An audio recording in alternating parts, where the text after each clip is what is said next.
Anyway, so as if we hadn't thought this through, I will tell you the story. And the story goes like this. Once upon a time, there was a man and he was running through the forest. Running as fast as his legs would carry him.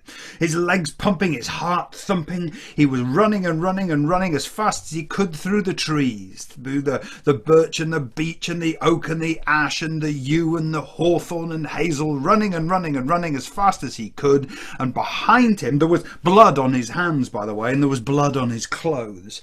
And the dogs behind him could smell that blood, and they weren't that far behind. And behind the dogs were 7 of the sheriff's men, armed and dangerous, and they were bearing down hard. And as the man was running, he was laughing, because his name was Robin Hood. That day Robin Hood had gone hunting through Sherwood Forest, the sheer wood, the bright wood, the green wood, when he'd spied through the trees a deer, and no sooner had he drawn his arrow and fettled it to the string, the deer had seen him and sprung off, and from that moment he chased it, and then suddenly he heard the barking of the dogs behind him, and just at a choice moment he loosened that arrow and it struck the deer and brought it down, and from that moment he heard the men behind the hounds shouting and chasing him. And no sooner had he dragged the carcass of the deer and hidden it, they'd seen him, and now the hunter was the hunted, and Robin Hood was running as fast as he could through Sherwood Forest, with the hounds and the men behind him, running and running as swiftly as his legs would carry him, and he taking every opportunity he could to put every wall and every stream and every bush between him and the dogs and the men. Well, finally his skill paid off, because in a short while the barking of the dogs grew quieter and quieter and quieter on the air behind him. Well, he stopped to catch his breath, and there at the roadside was a small little hovel, and there he stood catching his breath, when all of a sudden the door of that hovel scraped open, and out of it came an old woman shuffling on a stick. And when Robin Hood saw her, he apologised. "Forgive me, old woman, I'll not stay here long, just long enough to catch my breath." But when she saw who was standing before her, she threw a stick down on the ground, she slapped her thighs, and she said, "You must be Robin Hood! Oh, oh! Many a winter's evening have I warmed my ears with tales of you and your merry men." "Oh, well, thank you very much," said Robin, "but I can't stay here long. You see, the dogs—" "How every man, woman and child has you to thank for the bread they break at their table every day." "Thank you, old woman, but I can't stay. Let me finish. How all the people of the forest here, and the likes of me, have you to thank for the safe passage along the highways and byways. Robin Hood, I thank you."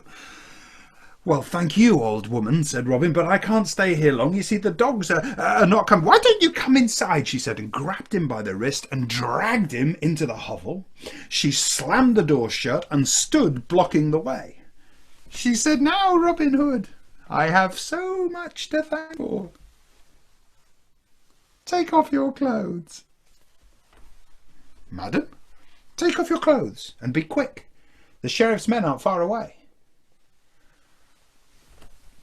A few moments later, when the door of that hovel scraped open again, 2 figures came out, both bent-backed, both hobbling on sticks, one dressed in the grey rags of the poor, the other dressed in Lincoln green and all stained with deer's blood. And where the one that was dressed in the grey rags of the poor shuffled away from the dogs, the one dressed in Lincoln green turned and shuffled towards them. Well, let me tell you about those sheriff's men.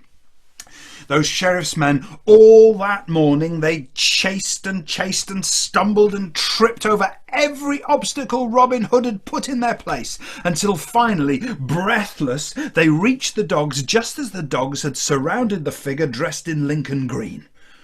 The figure had a stick and was swiping it to keep the dogs at bay. So in order to keep the element of surprise, the sheriff's men, they tiptoed round the back of the tree, and they jumped on the figure and bundled him down to the ground, picked up branches and sticks off the ground and began to beat him and beat him and beat him until he cried out and yelped.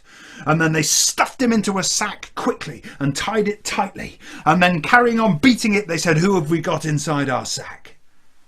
Well, of course, from inside the sack, the voice called out, "I'm Robin Hood." "Oh, yes," they said. "How can we be sure you are who you say you are?" "Oh, you can be sure," said the voice from inside the sack, "because when I get out of here, I'll make you all look like idiots." "We don't think so," they said. They threw down their sticks, they took a rope, tied it to the sack, threw the rope over the branch of an oak tree, hauled it up, tied it, left it swinging there, and then sent word to the Sheriff of Nottingham. Well, you can imagine, can't you? Because when the sheriff heard that his arch enemy had been caught, he came in person, and he stood before the sack swinging from the branch of the oak tree. He said, "Remind me, men, who did you say you'd caught in here?" "Well, Robin Hood." "And how can you be sure of that?" "Well, he swore to it." "Well, okay, so if this is Robin Hood," said the sheriff, "then draw your swords and keep watch, because there could be an outlaw behind every tree about to spring an ambush." So the sheriff's men, they drew their swords, they turned their back on the sheriff and the sack, and they kept their watch on the forest around. The sheriff reached into his pocket, pulled out his knife and cut a tiny hole into the sack and put his hand inside. And when he pulled, he tugged out cloth. He pulled and tugged, and out of the sack he pulled a whole suit of Lincoln green, all stained with deer's blood. "It seems to me, men, we've caught ourselves a poacher in this sack." So he drew his knife again, and this time he slit the sack from the top to the bottom in one single slice. The bag split open, and down onto the ground with a thump and a yelp fell a naked old woman. She jumped up onto her feet, her breast swinging, her fist flying. She was snarling like a dog. The sheriff jumped back.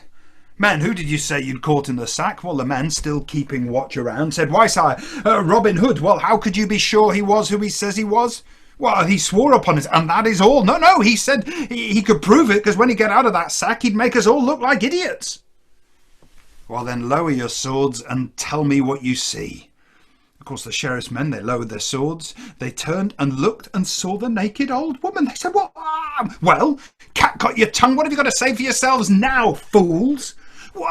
"How could we possibly have known, sire? How would we possibly have known? Who could have possibly known? Robin Hood is an old woman." The sheriff was furious. The old woman, she cackled with laughter and ran off through the trees as fast as her legs would carry her, as naked as the day that was born. And the sheriff, he drew his whip and he started to beat his men, and he beat them and whipped them and whipped them and beat them. He said, "You oafs and idiots. If there's one thing you need to learn, it's this: Robin Hood is not an old woman. Now get off through the trees and find him, because he can't have gone far." So the poor sheriff's men, battered and bruised, set out once more on the road. And they ran and they ran and they ran through the length and the breadth of the day, until the shadows began to lengthen. And just at the edge of the day, as they were running down the path, who should they pass but an old woman, dressed in the grey rags of the poor, shuffling on a stick. But of course they ran straight past her. They didn't turn for a second glance, because if there's one thing we've learnt, it's this, they said: Robin Hood is not an old woman. And with that, Robin Hood smiled to himself, turned and disappeared amongst the leaves of Sherwood Forest, and was gone.